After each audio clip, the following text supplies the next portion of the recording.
거대 건설사가 시공 중인 아파트 건설 현장에서 코로나19 확진자가 발생했는데도 현장 노동자들에게 제대로 알리지 않은 채 공사를 계속 진행했다는 제보가 들어왔습니다.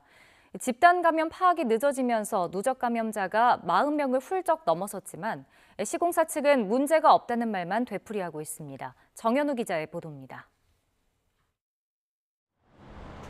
서울 용두동에 있는 아파트 건설 현장.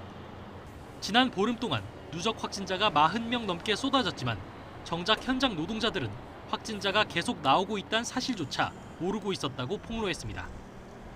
시공사 측이 숨겼다는 겁니다. 당장 지난주 금요일에도 노동자 가운데 확진자가 2명이 나왔는데 현장 폐쇄 없이 공사가 계속되는 모습입니다. 어저께야 확진자 안 나오고 보죠 그러면. 최초 확진자가 발생했을 때도 시공사는 관련 사실을 제대로 알리지 않았습니다. 지난 4일 처음 노동자가 확진됐지만 노동자들은 이틀 뒤 우연히 현장에 차려진 선별검사소에서 한꺼번에 8명이 양성 판정을 받고서야 집단 감염 발생을 알게 됐습니다. 4일날 이제 그것도 어떻게 하냐면 이제 삼성 직원에서 목소리를 들은 게 아니라 이제 거기 이제 현장에서 이제 관리하시는 분의 소리로 들었습니다.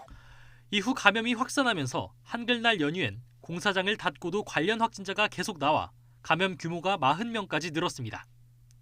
노동자들은 시공사 측이 집단 감염 상황을 정확히 알리지 않고 공사를 강행해 불안감이 커지고 있다고 호소합니다. 연휴가 처음이 아니라 이제 그 전에도 있었고 했는데 그 전에는 이런 상황까지는 안 벌어졌거든요. 현장에서 바로 이제 하루 정도는 선별 지급소에서 뭔가 검사를 맡고서 출근하는 게 맞는 건데. 반면 시공사 측은 음성 판정을 받은 사람만 현장에 들여보내고 있어 큰 문제가 없다고 맞서고 있습니다. 기본적으로 PCR 검사에서 음성 확진이 되신 분들에 한해서 이제 공사장 이제 투입을 하고 현장에서도 이제 PCR 음성 나오더라도 신진단 키트를 활용해서. 하지만 확진자와 같은 현장에서 일한 노동자들 본인도 모르게 접촉자를 확인하거나 감염을 차단하는 것 자체가 어불성설이란 지적도 나옵니다. 현장 와서는 내가 담배도 피우고 얘기도 하면서 왔다 갔다 하는데 그런 거에 대해서 통제가 안 되고 있고, 특히나 지금 외국인들 샵이라든지 이런 것들을 가져다 주고도 자재 같은 거 나른 사람들 같은 경우에도 관리가 되고 있는지 사실 좀 의심스러운 게 많이 있어요.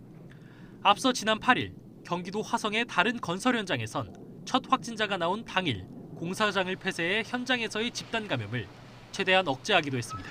폐쇄된 공간에서 확진자가 발생했을 경우 이게 빠르게 검사를 받아야 추가 확진을 방지할 수 있기 때문에, 그래서 일단 현장 폐쇄를 신속하게 결정하고. 시공사 측은 확진 발생 다음 날 보건소엔 곧바로 관련 사실을 알렸다고 밝혔지만 방역당국의 설명은 달랐습니다. 주말에 저희가 통화를 해서 확진자가 있었냐, 며칠에도 우리 있었다고 얘기를 하더라고요. 그래서 네. 그런 얘기는 그때 이제 들었고, 제가 확진이 나와서 검사하는 줄 몰랐어요. 보건소 측은 해당 공사 현장의 감염 확산 추이를 보면서 방역 조치를 위반한 사항이 있는지 점검에 나서기로 했습니다. YTN 정현우입니다.